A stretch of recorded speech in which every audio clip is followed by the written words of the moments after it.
Hello বন্ধুরা, সাইব সম্পদ ব্লগে আপনাদেরকে স্বাগত জানাই। আশা করি আপনারা সবাই ভালো আছেন। আমি আবার একটা নতুন ব্লগ নিয়ে চলে এসেছি।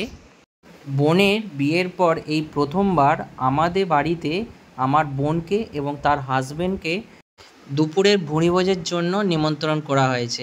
আর মেনু যেগুলো আছে সেগুলো আমি আপনাদেরকে বলছি। চলুন তাহলে সেগুলো আমি আপনাদেরকে দেখাই কি কি আছে। প্রথমে শাক ভাজা, করলা ভাজা, পটল ভাজা, আলু ভাজা, আর এখানে আছে লেবু লঙ্কা, আর এখানে চিংড়ি পোস্ত, মটন ঝোল, আর চিকেন কষা, দই, পাঁপড়। মটন আর চিকেনটা আমি রান্না করেছি, তো সেটা কিভাবে রান্না করেছি এটা নেক্সট ভিডিওতে আমি আপনাদেরকে দেখাবো। আর এটা আমার বোনের হাজব্যান্ড। আর এখানে যে ওদেরকে যে খেতে দিয়েছিল ভাজাভুজিগুলো বা শাক ভাজা, করলা ভাজা, এইসব ভাজা আমার মা রান্না করেছে। আর চিংড়ি পোস্তটা আমার মায়ের হাতে খুব সুন্দর হয়। আর আমার বোন আর তার হাজবেন্ডকে যে এভাবে সাজিয়ে খেতে দিয়েছে, এই সাজানোটা তোমাদের দিদিভাই করেছে। আর তোমাদের সাজানোটা যদি ভালো লাগে এভাবে তো কমেন্টে অবশ্যই জানিও।